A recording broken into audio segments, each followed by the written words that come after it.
Queridos, eu quero trazer uma reflexão hoje sobre esse tema. Eu não lembro de ter pregado alguma vez ainda sobre esse tema de Dia das Mães, mas hoje eu quero trazer uma palavra, uma reflexão sobre esse tema. E eu queria abrir a Bíblia, as Escrituras, lá no Evangelho de Lucas, capítulo 1. Nós vamos ler dos versos 26 até o verso 38. Vamos orar primeiro? Vamos aquietar o nosso coração, pedir que a gente possa estar sensíveis para ouvir a palavra, ouvir as Escrituras. Amém? Paizinho, aquieta o nosso coração agora, Senhor, os nossos pensamentos. Senhor, aquieta a nossa alma.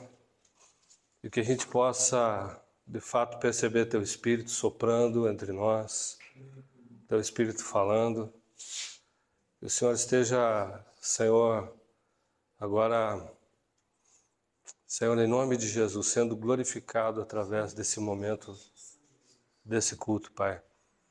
Abençoa mais uma vez, eu peço, a vida das mamães que estão aqui. Honre a vida delas, ó Deus.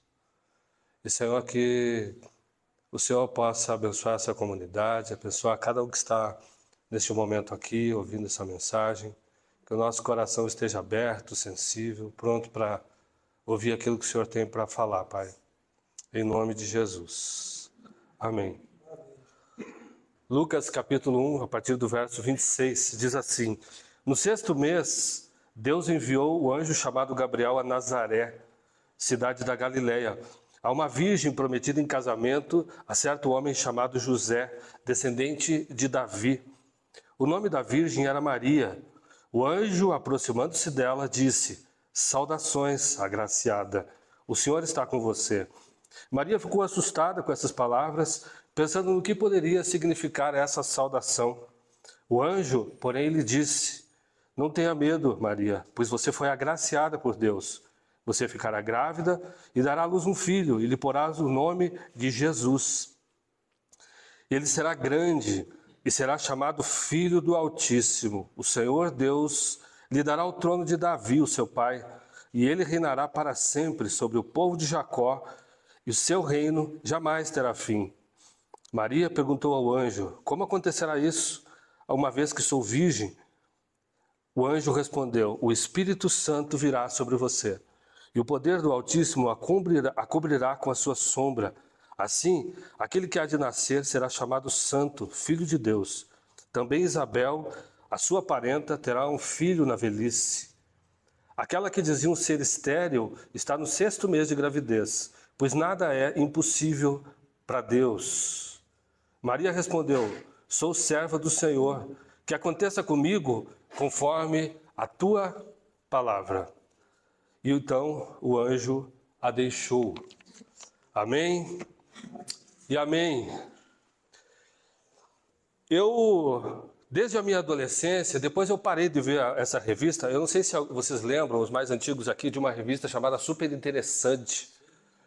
Eu tinha vários números, eu acho que eu tenho lá em casa. Eu tenho uma caixa com muitas revistas, e eu tenho algumas dessas revistas Super Interessante ainda.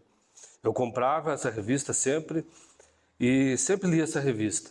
E eu nunca mais esqueci uma matéria que eu vi de uma mãe que viu o seu filho debaixo de um carro. E essa história aconteceu no estado da Geórgia. E ela viu a mãe, ela viu o seu filho, que eu acho que ele estava trocando um pneu, e o carro caiu em cima dele, deu um problema no macaco e o carro caiu. E ela não era uma mulher grande, era uma mulher pequena, mas ela teve uma força enorme para levantar o carro. Ela conseguiu levantar o carro e os vizinhos aí tiraram, os vizinhos parece que ajudaram a tirar o filho. O nome do menino era Tony e era um Chevrolet Impala. Eu fui correr atrás dessa matéria depois, né? Então, permitindo que os vizinhos salvassem. Os estudiosos explicam que nesses casos, às vezes, em situações extremas, tá? O corpo libera tanta adrenalina que é possível romper alguns limites, às vezes. Às vezes o corpo até fica lesionado por conta disso, mas essa carga de adrenalina ajuda às vezes a pessoa a realizar feitos que são meio que impossíveis, humanamente falando, né? E também, a matéria dizia, né, que não era apenas um instinto maternal ali, mas um amor sacrificial que tinha movido essa mulher. O nome dela, eu acho que não deve... Ângela Cavallo, eu acho que a pronúncia deve ser outra, né? 2 L's ali. Mas enfim, né? A gente percebe que Deus colocou nas mães e nos pais, mas hoje eu quero falar especificamente mais sobre as mães, virtudes que revelam o próprio caráter dele. Então, quando a gente quer perceber e conhecer, entender um pouco mais do amor de Deus, nós temos um exemplo muito claro que é o exemplo do amor de mãe. Nós, quando queremos conhecer Deus, a gente pode olhar para as nossas mães. Nós podemos e devemos olhar por todo um amor que uma mãe é capaz de expressar pela vida do seu filho, em práticas e sentimentos e afetos. Então, se nós quisermos conhecer mais do amor de Deus, do amor real de Deus, nós temos esse espelho que é o amor de uma mãe por um filho. Deus colocou virtudes dele nas mulheres, nas mães. E quando nós queremos conhecer mais do amor de Deus, a gente olha para essa figura, né? E nós usamos muito a figura do pai para expressar o amor de Deus. Mas a Bíblia também mostra que Deus se revela através de mães, que o amor dele é revelado, é ilustrado através do amor materno. Então, nós olhando, eu acho que às vezes, o homem tem muito aquela coisa de colocar os limites da lei, de colocar, né, um pouco, de dar uma bronca, de fazer a coisa, mas o afeto, o amor, o carinho, eu acho que a gente aprende muito mais isso com as mães, na verdade, até do que com os pais, né? E esse amor, então, sacrificial, ele é o verdadeiro amor de Deus, que a gente vê na figura das mães, né? E uma coisa interessante, né? A gente vê muitas mulheres abrindo mão de uma carreira, de uma profissão, do próprio trabalho para cuidar dos filhos, né? A gente percebe, por exemplo, quem conhece o Pequeno Príncipe, o Hospital Pequeno Príncipe, o tanto de mães que abrem mão da sua vida para morar lá dentro, para morar em porta de hospital, morar em corredor, faz aquelas divisórias com lençóis, enfim, abandonam a própria vida, às vezes dormindo no chão para ficar do lado de uma cama de hospital, e tem gente que fica lá por meses. Eu já vi casos de gente ficar 2 ou 3 anos dentro de hospital para acompanhar e para estar perto, mulheres no caso, para cuidarem dos seus filhos ali. Pessoas que vêm do interior, muitas vezes. Quem conhece o Pequeno Príncipe ali, eu não conheço um outro hospital, talvez tenham outros, mas eu fiquei muito impactado uma vez que eu fui ali no hospital, e eu vi, e você vê a capacidade, o grande amor, o afeto, a renúncia que aquelas mulheres têm por conta do amor, né, aos seus filhos. Então são virtudes que revelam o caráter de Deus através de uma mãe, né? É muito interessante, gente, que os rabinos judaicos, eles deixaram muitos escritos. O meu microfone tá bom? Vocês conseguem me ouvir bem aí? Tá, é que eu acho que o meu retorno tá baixo. Olha só, os rabinos, gente, eles consideram o ventre materno como um lugar sagrado. Para os rabinos, o ventre é um lugar sagrado. E eles consideram, por exemplo, a maternidade como um ministério espiritual. A literatura rabínica a respeito desse assunto tem algumas reflexões extremamente tocantes nesse sentido. Até emocionantes quando a gente para ler o que os rabinos falam, né? Eles comparam a maternidade, o frutificar, eles comparam o ministério de uma mãe como o ministério de um sacerdote no templo. O ministério de uma mãe de gerar um filho, de criar um filho, é tão espiritual quanto o ministério de um sacerdote dentro do templo de Jerusalém. Tamanha forma como eles veem a sacralidade do gerar filhos, né? Então eles consideram como um ministério espiritual. E a mãe, ela é uma co-criadora com Deus. Ela é responsável pela criação junto com Deus, né? Então, quando ela gera uma vida, ela participa do milagre da criação, do milagre. Então eles entendem que a maternidade, gente, é uma vocação do alto. A maternidade é uma vocação divina, né? Eu e Samuel, a gente se reúne com uma certa frequência para conversar, e a gente sempre fala dessas coisas sagradas, né, Samuel? Uma coisa que o Samuel fala sempre é sobre a mesa, né? Na mesa como um ambiente sagrado. E de fato, para os judeus, para os rabinos, você encontra isso na literatura, você vai perceber que eles não têm muito essa distinção que nós temos hoje. Para nós, algumas coisas são sagradas e outras não. E para essa cultura, praticamente tudo é sagrado, tudo é sagrado. O se sentar na mesa com a família é um ato sagrado. A mesa é um lugar sagrado, o ventre materno para eles é sagrado. O nascimento de uma criança é um milagre na cultura judaica, né? O trabalho é sagrado. Muitas vezes a gente pensa que só o trabalho ministerial é sagrado. Mas o Calvino já dizia, né, o João Calvino, que através do trabalho, os homens, nós servimos aos homens e glorificamos a Deus. Então, na Reforma Protestante, se trouxe bastante essa coisa do trabalho como algo sagrado. Assim, o mecânico que está lá trabalhando, ele está exercendo um ofício sagrado, né? O carpinteiro que está trabalhando, enfim, qualquer uma outra função, essa função é sagrada, porque ela serve aos homens e ela glorifica a Deus, ela traz o pão para a tua mesa. Então, tudo é sagrado nesse sentido. A Bíblia vê até o dinheiro como algo sagrado. Ageu 2,8, Deus diz assim, o ouro e a prata me pertencem. E se pertence a Deus, é sagrado.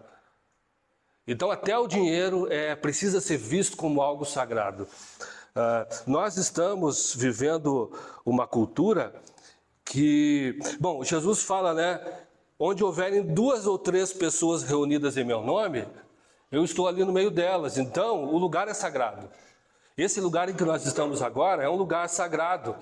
Quando Deus chama Moisés e Moisés se aproxima da sarça, o que é que Deus fala? Tira as sandálias dos teus pés, porque o lugar que você está é um lugar sagrado. Não é sagrado porque o lugar era sagrado em si, a terra era sagrada porque a presença de Deus estava lá. E onde a presença de Deus está, o local se torna um local sagrado. A presença de Deus está ali.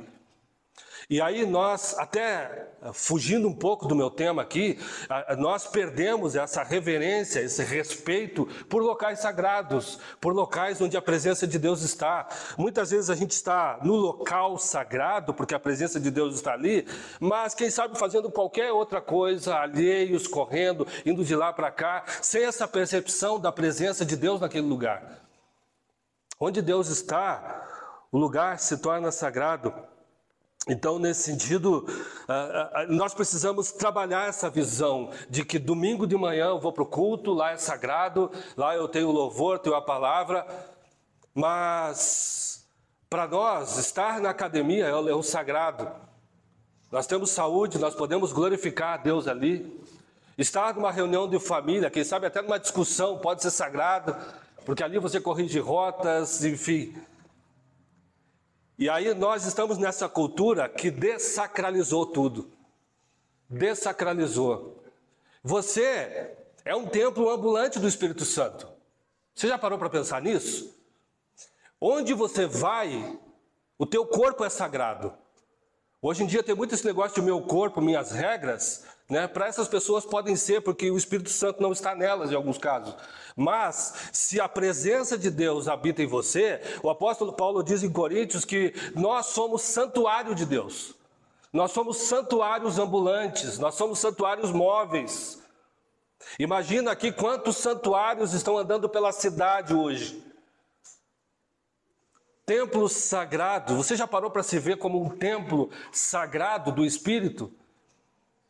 É isso que você é. Se a presença de Deus está em você, se essa chama está em você, você é um templo móvel andando por aí. O teu corpo é sagrado, o teu pé é sagrado, as tuas mãos são sagradas, a tua língua, os teus ouvidos, tudo é sagrado.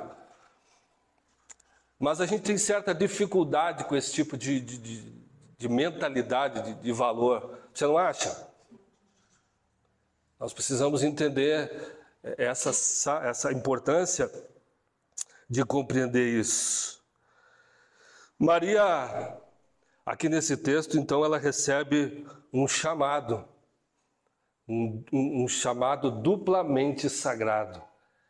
Porque além de ser chamada para dar à luz, ela está sendo chamada para dar à luz ao Filho de Deus, ao próprio Deus encarnado que veio como homem, mas em que a sua alma, seu espírito, era o Espírito de Deus habitando nele.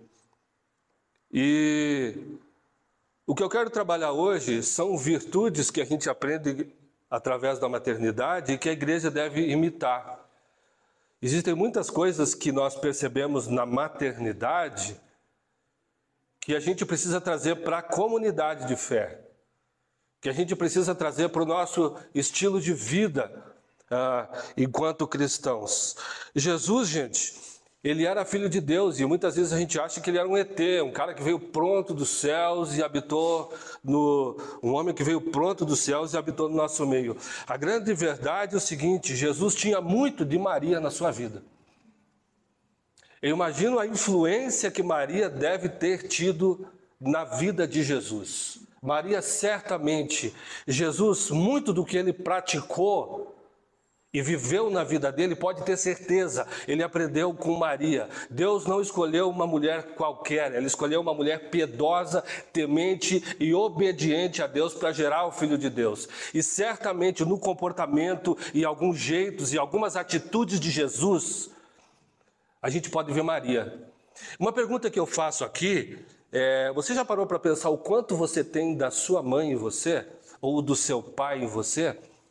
Se você fosse refletir, o que é que eu tenho em mim hoje? É mais da minha mãe ou mais do meu pai? A Ruth puxou a mãe, igualzinha, né? E o Levi puxou o pai, né?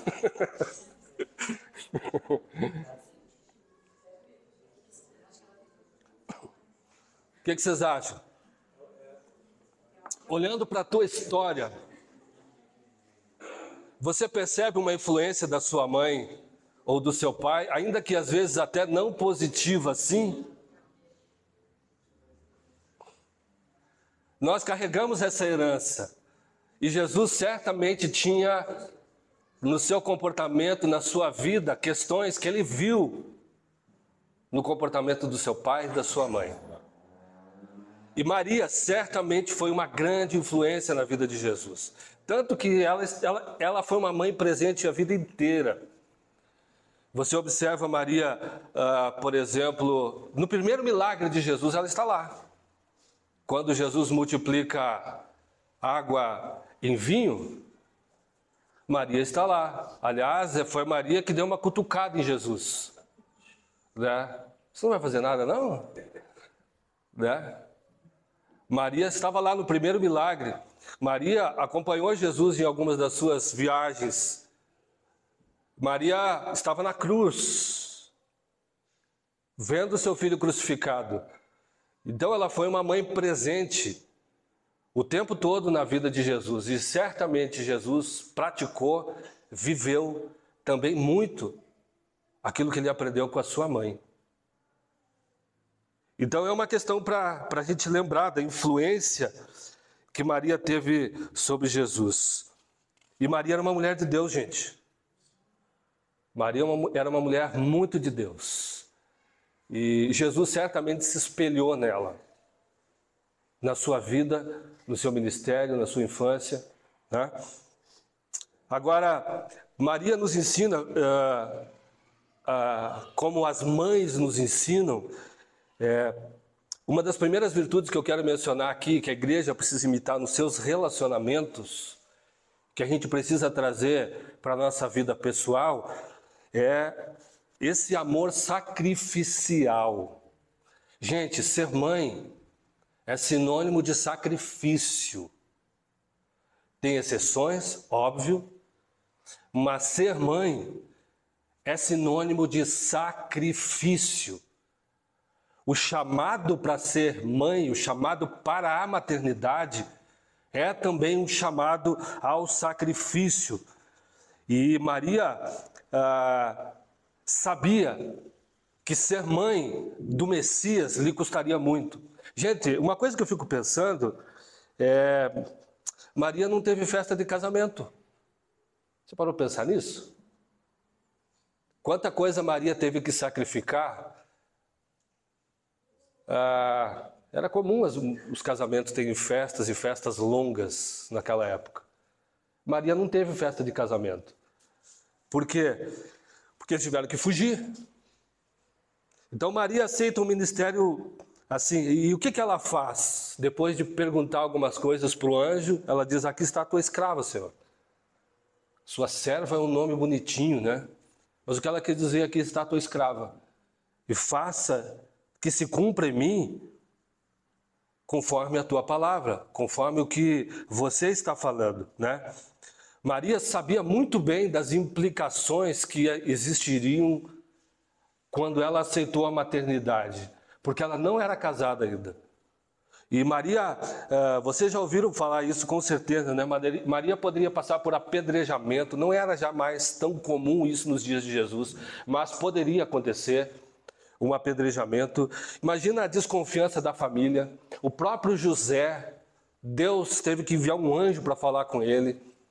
Então, Maria abriu mão e teve que renunciar e sacrificar algumas coisas por causa da maternidade e por causa da maternidade do Messias, por conta de ter gerado o Messias. Agora, esse ministério sagrado de ser mãe é um ministério que exige sacrifício. Mãe, tem algum de vocês aqui que não precisou sacrificar nada para ser mãe? Tem alguma aqui? Levanta a mão. Nenhuma, né? Porque ser mãe é um ministério que exige sacrifício. Não tem como, gente. Se a pessoa não quer ter sacrifício nenhum, então não seja pai e não seja mãe. Porque não tem como, né? Noite sem dormir. Tem alguns casos que as crianças dormem melhor e aí as mães agradecem porque conseguem dormir. Com o Levi lá em casa, o Levi era tranquilo. Com a Ruth, a gente já não dormiu há alguns anos, né, Ruth? Passava noites acordadas, até uma certa idade. E assim, são sacrifícios, são renúncias que a maternidade exige, certo? São planos que são adiados, é uma carreira, uma profissão que é deixada de lado muitas vezes por conta da maternidade ou pausadas. São sonhos que muitas vezes são deixados de lado, né? O cuidado pessoal com a criança, o cuidado da criança, o dia a dia, a educação. A maternidade é um ambiente de sacrifício. E se a gente para pensar no caráter de Deus, Deus também é um Deus que se sacrificou pelos seus filhos. E todos nós temos um chamado, gente, porque hoje em dia a gente foge muito dessa palavra. Nós queremos tudo ao mínimo custo possível, ao mínimo esforço possível, mas a comunidade de fé também precisa aprender que nós estamos aqui e precisamos nos sacrificar uns pelos outros. Isso é o que a gente vê na vida de uma mãe e a gente precisa trazer isso para a comunidade. Muitas vezes é aquela mentalidade, desculpe, mas o outro que se lasque. A Bíblia nos chama, a verdadeira maturidade espiritual nos chama também para a vida de sacrifício no meio de uma comunidade, no meio de uma igreja. Isso é ser igreja de verdade. Não é necessariamente que as minhas necessidades sejam supridas, não é necessariamente que as minhas vontades sejam feitas, que eu seja atendido da melhor forma. Pelo contrário, o nosso chamado é o chamado ao sacrifício. Não há um cristão que também tenha sido chamado por Deus que não tenha que na sua caminhada, na sua jornada, sacrificar algumas coisas e deixar algumas coisas pelo caminho. Eu, quando me converti, precisei deixar meu trabalho na época de lado. Eu fui músico bastante tempo. E Deus vai te pedindo algumas coisas no caminho. Ele vai te pedindo, deixa isso para trás, deixa isso para cá. Agora o foco é outro. A caminhada cristã é uma caminhada de sacrifício. E Jesus fala que aquele que não estiver disposto a sacrificar a própria vida não está apto para ser seu discípulo. Nosso chamado é para morrer, gente. E a mãe tem que morrer. Nesse sentido, uma mãe morre para várias coisas quando um filho nasce.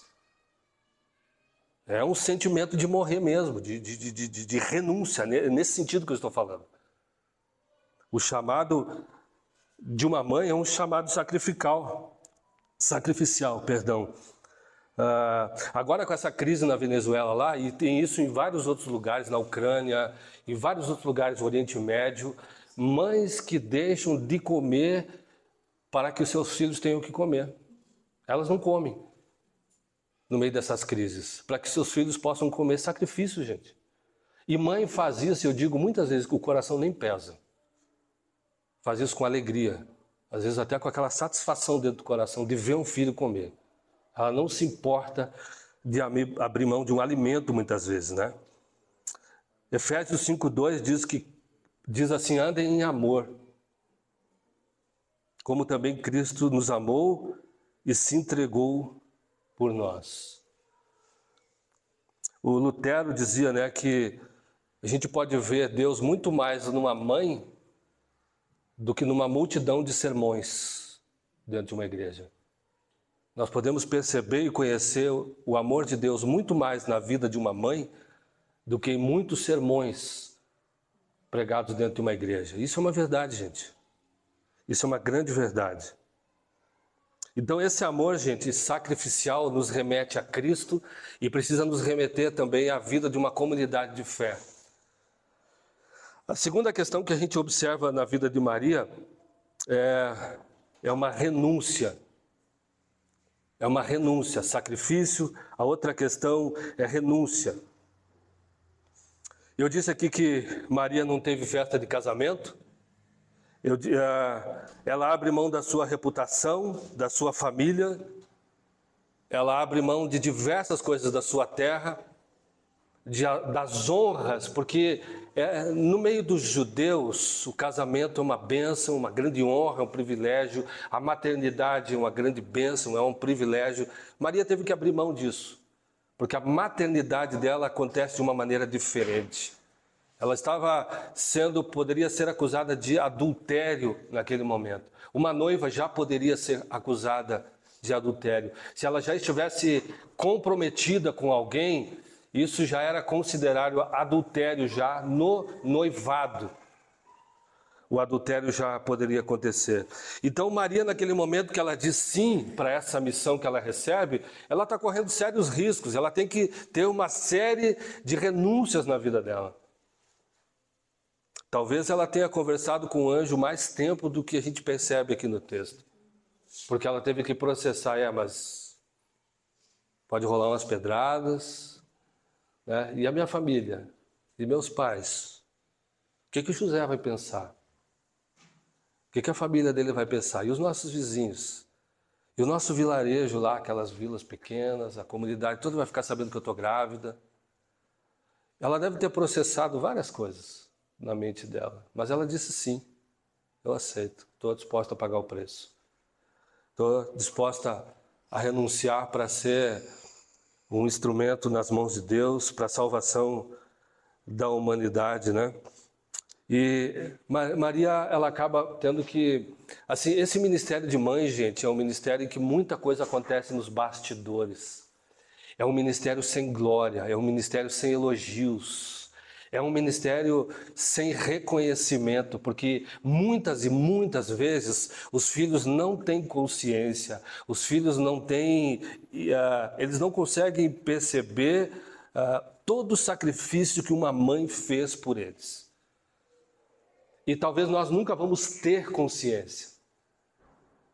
Mesmo quando nós somos pais e mães e a gente tem os próprios sacrifícios pelos filhos, mas muitas vezes na vida da nossa mãe e do nosso pai, a gente não conseguiu entender tanta renúncia que eles fizeram por nossa causa. E da tua mãe, né, José? E o teu pai, né? Que tiveram alguns filhos, né? Muitas renúncias por conta da maternidade. O John Wesley,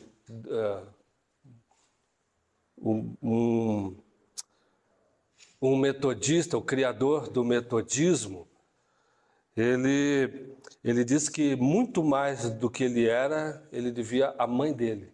Muito do que ele fez e do tamanho do ministério dele foi por conta das orações da sua mãe. Bastidores, trabalho de bastidores, oração, intercessão da sua mãe.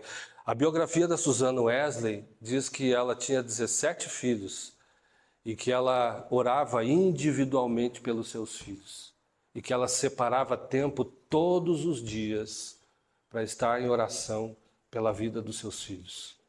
17 filhos, gente. Ter tempo para separava tempo para orar pelos seus filhos individualmente. Agora, Mateus 6,4 é uma promessa de Jesus Cristo. O teu Pai que te vê em secreto te recompensará. Pode ter certeza, mamãe, que todo o sacrifício que você fez, as noites sem dormir, todas as renúncias, quantas vezes você deixou de comer para deixar às vezes para o filho, todas as renúncias que você fez, o cuidado, a Bíblia diz que nada disso vai ficar sem a sua recompensa. Nada vai ficar sem a sua recompensa. É uma palavra de 1 Coríntios 15:58 que eu creio que se aplica também nesses casos. Sejam firmes e constantes, sabendo que no Senhor o vosso trabalho não é em vão. Todo trabalho, toda renúncia por obediência a Deus vai receber a sua devida recompensa. O trabalho de mãe, gente, é um trabalho de bastidores. É um trabalho que não recebe glória, é um trabalho que não recebe louvor, é um trabalho que muitas vezes não vai receber reconhecimento e até mesmo recebe ingratidão de volta. É o caso de muitas mães que precisam lidar com a ingratidão pelo fato de ser mãe. Mas o trabalho de mãe é um trabalho de bastidores. É um trabalho que ninguém vê. Muitas vezes, ninguém percebe, ninguém vê, ninguém sabe o tamanho do sacrifício. Mas Deus está vendo. Ele é o olho que tudo vê, Ele é onisciente, Ele é onipresente, Ele é onipotente, Ele sabe, Ele pode e Ele vê todas as coisas. Então, mamães, a tua vida expressa e nos leva a perceber e a conhecer o caráter de Deus. A tua vida nos revela a face de Deus. Os teus sacrifícios nos revelam o amor grandioso e o caráter de Deus a cada dia desse ministério tão poderoso. A terceira questão, que é muito forte, muito presente na vida de uma mãe e que precisa vir para a nossa comunidade de fé, para a comunidade, é sobre o cuidado e sobre a proteção que uma mãe exerce na vida do seu filho. Né? Mães são cuidadoras, é aquela história, né? Mexe comigo, mas não toca no meu filho, né? Isso é bem comum e é verdade, né? Mexe comigo, mas não mexe com ele, né? Então, Maria exerce esse cuidado e essa proteção, tendo que fugir para que... E na verdade Jesus já nasce meio que sentenciado à morte, porque já começa uma perseguição ali por parte de Herodes, a família tem que se mudar, tem que fugir para o Egito. E esse é o instinto de mãe, de pais, no caso, para salvar a vida do seu filho, né? Hoje nós estamos vendo a mesma cena no mundo hoje. Nós estamos vendo pais saindo de países que estão em crise, Oriente Médio, Ucrânia, lugares que estão em guerra. É muito comum essa cena de mães com os seus filhos, os maridos estando na guerra muitas vezes, mas as mães com os seus filhos nos braços, atravessando fronteiras para fugir da guerra. A cena está se repetindo e se repete ao longo da história, mas as mães elas pagam o preço pela vida dos seus filhos, né? E é muito comum isso. E isso é algo que Deus colocou, gente. Isso não é humano. Há alguns níveis. Bom, esse tipo de sacrifício, esse tipo de renúncia. Gente, por isso a maternidade é algo muito sagrado. A paternidade é algo muito sagrado. Porque o que Deus coloca no pai e numa mãe é algo muito dele. É algo muito do caráter dele, do cuidado que ele tem, do amor que ele tem pela vida dos seus filhos, né? Tem um texto de Isaías 66, 13, que o profeta diz o seguinte: Deus falando para o seu povo, como uma mãe, como alguém a quem a sua mãe consola, assim eu os consolarei. Né? Como alguém a quem a sua mãe consola, assim eu os consolarei. O apóstolo Paulo diz na primeira carta aos Tessalonicenses, capítulo 2, verso 7, ele diz o seguinte, falando para a comunidade de fé: nós fomos bondosos com vocês, assim como uma mãe que cuida afetuosamente dos seus filhos. Esse amor e esse afeto que precisam estar no meio de uma comunidade também. São virtudes que a gente aprende através das mães e que precisam vir para a comunidade de fé, que a gente precisa espalhar e semear no nosso meio. Posso ouvir um amém aí? Amém. O João Calvino dizia, né? Eu estou citando reformadores aí ultimamente, mas ele fala que o amor protetor de Deus é muito mais ilustrado na ternura de uma mãe do que na força de um exército. O amor protetor de Deus é muito mais ilustrado na ternura de uma mãe do que na força de um exército. E é verdade, gente. E nós, como igreja, temos também o chamado de proteger vulneráveis, crianças, idosos, órfãos, estrangeiros, e sermos chamados ao acolhimento. Gente, tudo isso é muito ilustrativo, tudo é muito pedagógico, melhor dizendo. Tudo isso que a gente vê na vida dos nossos pais, na vida de uma mãe, isso tudo é muito pedagógico, precisa vir para a nossa vida, precisa vir para os nossos relacionamentos, precisa vir para a vida da igreja. Deus nos ensina e nos fala através desses exemplos vivos.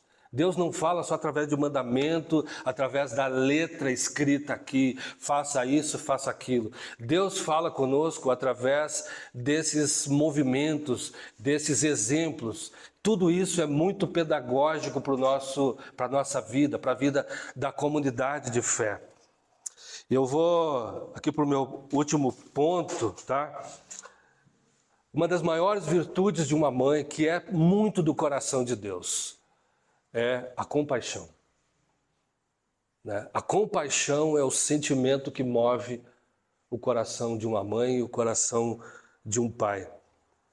E você pode ver aqueles filhos que aprontam o tempo todo, aquelas mães em porta de presídio. O camarada aprontou tudo, pode ser um assassino. A mãe está lá na porta do presídio e tem compaixão do seu filho. Ela não está enxergando um assassino ali. Ela está enxergando o filho dela. Ela está enxergando a criação dela. Eu percebo que Deus, esse é o coração de Deus. Esse é o coração de Deus, é o coração da compaixão. Deus, quando olha para você, Ele não está vendo teus pecados. Ele não está vendo as tuas maldades. Ele não está vendo aquilo que nós enxergamos. Porque quando vejo ou quando sou visto, as pessoas enxergam os meus pecados, ou eu vejo os pecados dos outros. Mas Deus, através da cruz de Cristo, Ele está vendo outra coisa. Ele está vendo os filhos dele. Ele não criou os filhos para morrer. Ele não criou filho nenhum para ser assassino. Ele não criou filho para ir para o inferno, para ir para as trevas.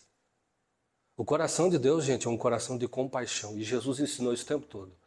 Quando você lê parábolas, principalmente parábolas de Lucas, você vai perceber que enquanto a religião, enquanto os religiosos condenavam, o coração de Jesus era perdoador, era o coração da compaixão, e era o coração da misericórdia, né? A palavra misericórdia vem do latim e é a junção de duas palavras, que é a palavra miséria e a palavra cardia. Significa que Deus está colocando o seu coração sobre a miséria de alguém. Então o coração de Deus é visto no coração de uma mãe. Né? Quantas mães sofrem com seus filhos, mas o coração delas é um coração de compaixão. É o exemplo vivo do amor de Deus. Muitas vezes feridas, mas continuam sempre amando, né? E Maria, ela expressa muito como eu disse, Jesus era um homem compassivo, cheio de amor e de compaixão e de misericórdia. Pode ter certeza que ele aprendeu isso com a sua mãe também. Ele aprende com Deus isso porque ele conhecia muito bem a Torá, conhecia os escritos, os salmos, os profetas.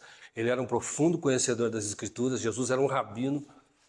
Mas Jesus viu também esse exemplo vivo na sua mãe. E muito do que ele praticou, ele aprendeu com Maria. Eu tenho certeza disso.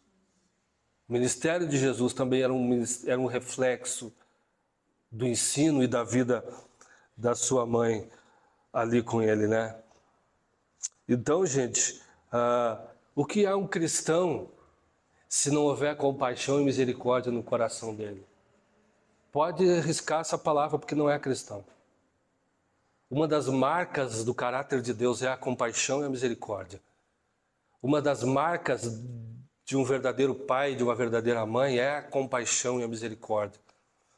E se a igreja perder essa marca, ela deixa de ser igreja. A marca da compaixão, a marca do não julgar. Então, são características da maternidade que a gente aprende, que são pedagógicas e que precisam vir para a vida da igreja. Lamentações 3:22 diz que as misericórdias do Senhor são a causa de não sermos consumidos. Elas se renovam a cada manhã. A misericórdia de Deus, o amor e a compaixão de Deus se renovam todos os dias, né? E Paulo fala na carta aos Colossenses 3:12 para a igreja, né? Revistam-se de compaixão, revistam-se de bondade, revistam-se de humildade. É aquilo que precisa estar bem alojado no nosso coração, né? Jesus, em Mateus 9, ele vai olhar uma multidão de gente perdida. E a Bíblia diz que ele ficou muito compadecido por conta daquelas pessoas que estavam perdidas sem pastor. Esse é o coração de Jesus. Esse é o coração de Deus. Eu quero terminar a minha mensagem, né, falando sobre essa vocação que todos nós temos, de imitar o caráter de Deus, de imitar e trazer para a nossa vida, para o dia a dia, essas marcas que nós encontramos na maternidade. Essas marcas que nós encontramos, né? Tem um autor desconhecido que diz que Deus deixou nas mães um espelho do seu coração. Deus deixou nas mães um espelho do seu coração, né?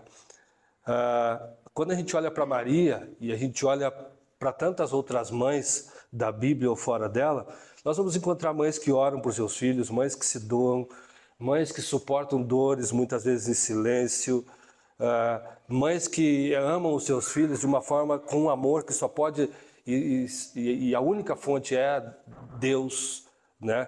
É algo que Deus colocou nelas, né?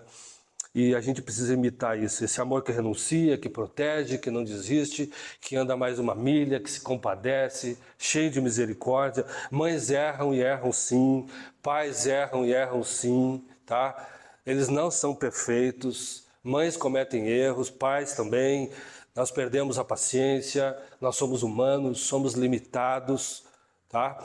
Mas a maternidade tem muito do coração de Deus. E é para isso que a gente tem que olhar. E esse tipo de virtude, gente, precisa estar no meio da igreja. Precisa ser pedagógico, precisa ser... Nós precisamos aprender e viver isso. É o desafio que nós temos, né? A igreja também não é um lugar perfeito. A igreja é um lugar onde as pessoas erram umas com as outras. A igreja precisa ser um lugar de perdão, de compaixão. A igreja, não existe essa igreja perfeita, isso é algo, não existiu nunca e nem vai existir, né? Eu lendo um livro de Eugene Peterson, ele diz numa biografia dele, que ele disse assim, eu não conheço nenhuma igreja nesses 2 últimos 1000 anos que eu gostaria de ser membro. Não há nenhuma igreja que tenha existido nesses 2000 anos que eu gostaria de ser membro delas. Então a igreja não é perfeita. Nunca vai ser perfeita, a menos depois do arrebatamento, que a gente perder essa natureza pecaminosa. A igreja também tem os seus defeitos, tem as suas falhas, tem as suas imperfeições, mas essa é a comunidade de Jesus, nós gostando dela ou não. Gostando dela ou não, é a comunidade. E Jesus Cristo chama a igreja de corpo, a Bíblia, perdão, chama a igreja de corpo de Cristo, diz que Cristo é o cabeça. Por isso, gente, eu até quero abrir esse parênteses, a gente precisa ter temor quando critica a igreja. Precisa ter temor a Deus, por quê? Porque a igreja é o corpo de Cristo. Imperfeita do jeito que é, ela é o corpo de Cristo, mas Cristo é a cabeça e Ele é perfeito. Tá? Então, a vida da minha mãe, da sua mãe, é uma pregação viva. As nossas mães são sermões vivos, pregações vivas, não são perfeitas, mas são sermões vivos. Nos levam a olhar o caráter e a misericórdia, a bondade, a renúncia, o sacrifício que Deus tem no seu próprio coração também. Quero terminar com Isaías 49:15, quando Deus fala para o seu povo. Pode uma mulher se esquecer tanto do filho que cria e que não tenha compaixão dele? Mas ainda que esta se esquecesse, eu todavia não vou me esquecer de você. Isaías 49:15. Vamos ficar de pé?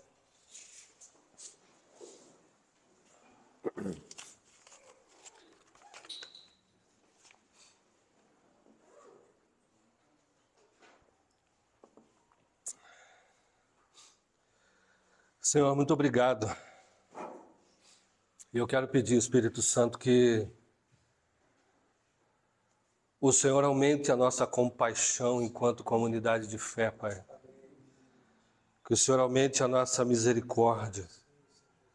Que o Senhor nos dê esse coração sacrificial, esse coração de renúncia, Senhor, que atua por trás dos bastidores sem querer honra, sem querer ser visto. Senhor, que Tu venha imprimir na nossa comunidade tudo aquilo que a gente vê no ministério das nossas mães e que a gente sabe que é do Senhor, Pai. Senhor, abençoa cada um que está aqui nessa manhã.